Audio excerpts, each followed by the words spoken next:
रविवार के दिन मरियम मगदलिनी और दूसरी मरियम कब्र देखने गई।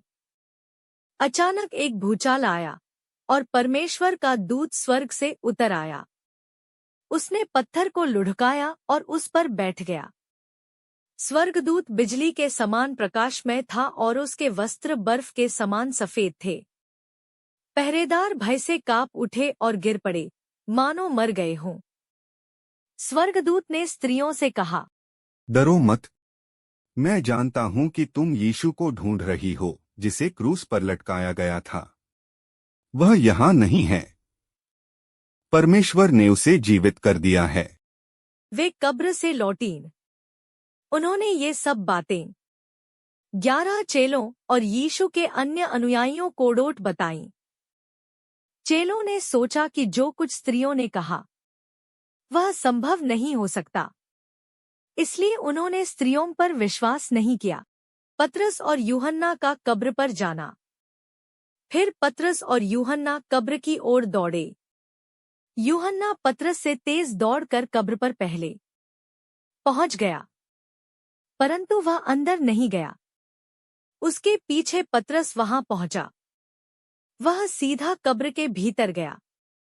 उसने मलमल की चादर और वह कपड़ा देखा जो यीशु के सिर पर लपेटा गया था। यह कपड़ा मलमल की चादर के साथ नहीं था, परंतु अलग एक और लपेट कर रखा हुआ था। यूहन्ना भी अंदर गया। उसने देखा और विश्वास किया। वे अब भी पवित्र शास्त्र को समझ न सके, जहां लिखा था कि यीशु को मृतकों में से जी उठना आवश्यक है।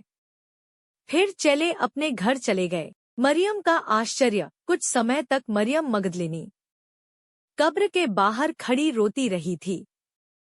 उसने झुककर कब्र के भीतर देखा। उसने सफेद वस्त्र पहने 2 स्वर्गदूत देखे। वे उस स्थान के दोनों ओर बैठे थे जहां यीशु का शरीर रखा गया था। उन्होंने मरियम से पूछा, तू क्यों रो रही है? उसने उत्तर दिया, वे मेरे प्रभु को उठाकर ले गए हैं। मैं नहीं जानती उन्होंने उसे कहाँ रखा है। तब वह मुड़ी और उसने यीशु को वहां खड़े देखा, परंतु वह नहीं जानती थी कि वह यीशु थे। यीशु ने उससे पूछा, तू क्यों रो रही है? तू किसे ढूंढ रही है? उसे माली समझकर मरियम ने कहा, श्रीमान, क्या आप उसे यहाँ से ले गए हैं? बताइए, आपने उसे कहाँ रखा है? मैं जाकर उसे ले आऊंगी। यीशु ने उससे कहा। उसने मुड़कर इब्रानी में कहा, रब्बूनी। मरियम। मुझे मत छू, यीशु ने उससे कहा, मुझे अभी ऊपर पिता के पास जाना है।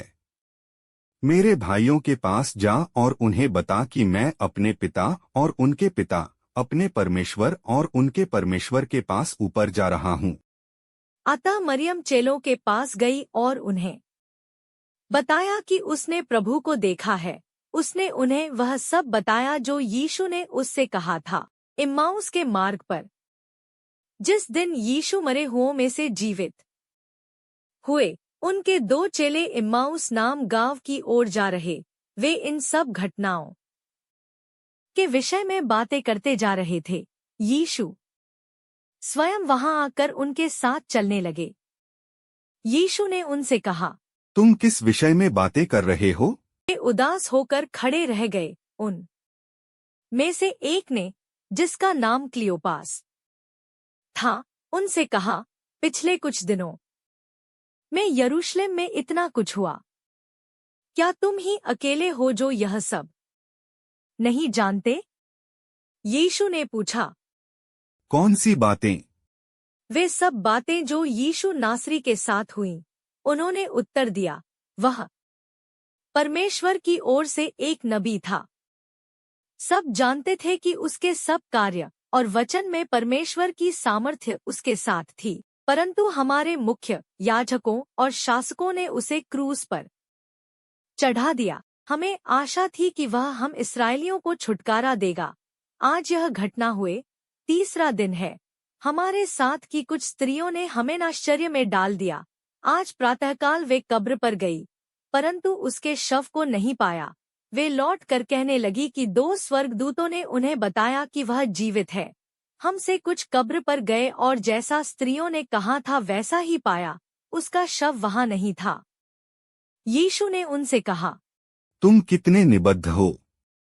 जो कुछ नबियों ने कहा उस पर विश्वास करने में कितना मंद बुद्धि हो। क्या आवश्यक नहीं था कि मसीह अपनी महिमा में प्रवेश करने से पहले यह सब दुख उठाए। यीशु का चेलों पर प्रकट होना। रविवार को संध्या के समय सब चेले एकत्रित हुए। यहूदियों के भय से उन्होंने द्वार बंद कर लिए थे। अचानक प्रभु स्वयं उनके बीच आ खड़े हुए और बोले। उन्होंने चेलों को अपने हाथ और पंजर दिखाए। प्रभु को देखकर चेले बड़े आनंदित हुए। फिर यीशु ने कहा, तुम्हें शांति मिले, तुम्हें शांति मिले। जैसे मुझे पिता ने भेजा है वैसे ही मैं तुम्हें भेजता हूँ।